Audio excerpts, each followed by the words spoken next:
Charles Oliveira versus Michael Chandler, and how Charles Oliveira won. Even though we both said that Chandler would win in one round, it didn't end up happening. So you were wrong. I was wrong. I didn't say one round. You said one round. No. I remember. No. I said 2 rounds. You said 1 round. First, you just said we said 1 round. Like, this guy, man. Honestly, it was a good fight. Listen, first of all, let's go back. Let's rewind that. You said first round. I said third round. Now, the reasons why I said it. You're so wrong. Okay, I was fine. It's fighting. Yeah, I'm not doing no gambling picks. I didn't lose no money. I did. Huh? I did. What did you do? I lost $1,000. How much? $1,000. You didn't put $1,000. I know I did. No, you didn't. I know. God damn. Anyways, a lot of the reasons why I talked about this in a different video where he was supposed to be like uploaded right after the fight, but then like due to complications. What are you complications? What? This guy. Some complications. Some complications. It wasn't uploaded. But anyways, I talked about how yes, my prediction was third round stoppage via for Michael Chandler. Third round. You said second round, buddy. Third round. What a liar. Listen, we're gonna play that video right now. How much you want to bet? How much you want to bet right now? 1 triple cheeseburger. No. Okay, wait, hold on. Let's get this straightforward. Okay, the bet is: did I say what Chandler's gonna win in the first round? Yes or no? Is that the bet? No. No. What's the bet? That you said it would be in the third round. No, because you said that you started it off because I can't remember if I said third or fourth. It's not first. No, you're gonna do some technical stuff on me, bro. Some jujitsu, bro. No, you pull this thing. I have to state it has to be that I said first round. Chandler was going to win. I never said first round. It didn't happen. Give me with my double cheese. No, double cheese, bro. Anyways, it was a good fight. It was a good fight. Yeah. Michael Chandler is. I wasn't done my point, but bullet, okay. And I said this even after the Hooker fight. Okay. This guy literally. What's wrong with this guy? Pew, pew.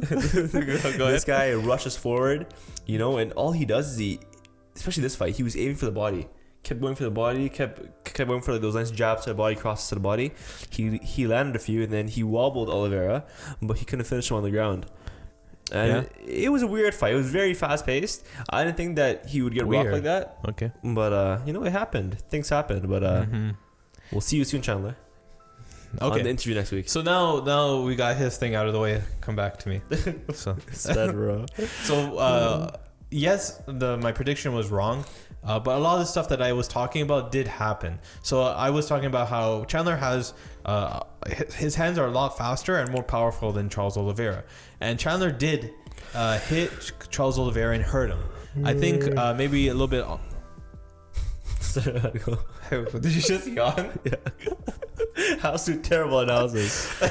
Hold on, I thought analysis. I'm talking about. Okay, hold on.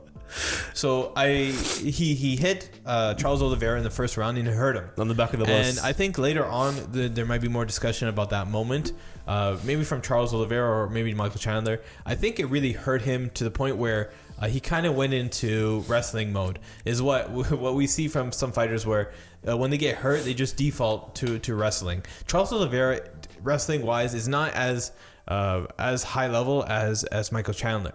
If Michael Chandler and Charles Oliveira go in a wrestling match, Charles Oliveira doesn't win most of the times in those exchanges. What I think Michael Chandler made a mistake in, which he might talked about. I watched his post-fight conference and he didn't really mention it, or not that I recall that moment specifically. But when he hit him, Charles Oliveira went for a double leg, I believe, or a body lock. I can't remember. But Michael Chandler, instead of throwing him off, he goes for the guillotine and he drops down. Now, I don't think Charles Oliveira actually took him down, and then as a result, Michael Chandler went for the guillotine. I think Michael Chandler let him keep going, let him take him down so that he can get that position and get like that flashy finish. Yeah. But it didn't work out because Charles Oliveira was able to withstand that and move forward. The other time that it happened was near the end of the round where Michael Chandler again hurt him. And it looked like he was going to finish him. He did that. Charles Oliveira did that head weaving thing where he gets his head on the ground and he moves it back and forth. Yesterday at the time, I couldn't think of who it was. The only person I could think of was Dustin Poirier in the first fight against Conor. If you remember, after he gets hit with the left hand, he like gets into like all fours, right? Position similar to what happened to Charles Oliveira, but he wasn't able to avoid the shots from Conor because Conor like held him down and hit him, right? But Michael Chandler actually reminded me, another guy that does that is Benson Henderson. He's no longer in the UFC. He was a lightweight champion before, but that's one of the techniques that he used. And while Charles Oliveira was doing that, I actually really felt, I was like, okay.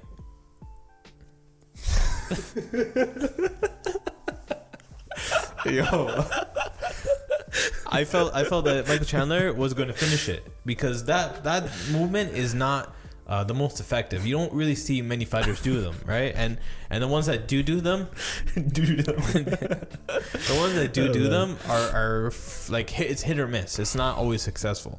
So Michael Chandler had opportunities, 2 huge opportunities to finish the fight.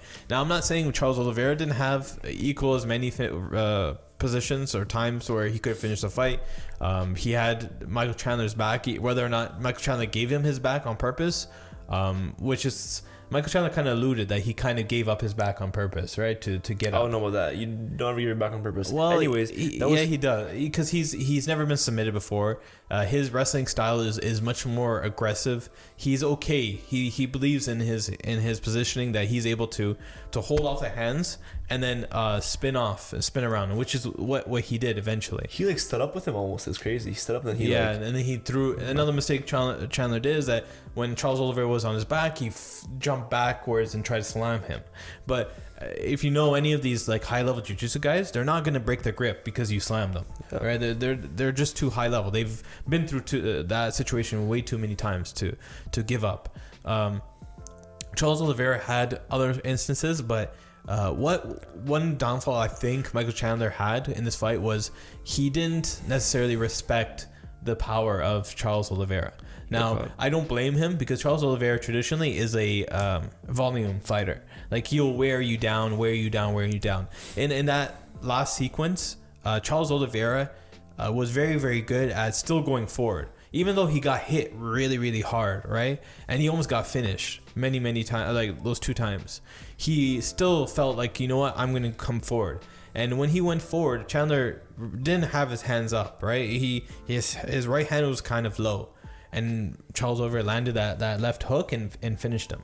So I think Michael Chandler is going to go back. His coach is going to talk to him about exactly these stuff that we're talking about. But what do you think is next for Chandler? I think he faced Charles Oliveira. I think he comes in there more confident than he was before. I think he's going to fight Gaethje next.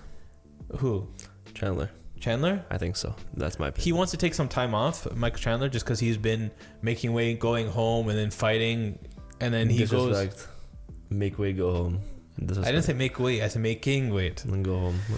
We'll see. And then now he faced Dan Hooker, made weight, won, went home, and then now he made weight, lost, and went home. So I think he wants a little bit of break. He's a little bit older, so maybe we see him a little bit later in the year. Justin Gaethje is a good matchup. I like that. Book it. Book it? Yep.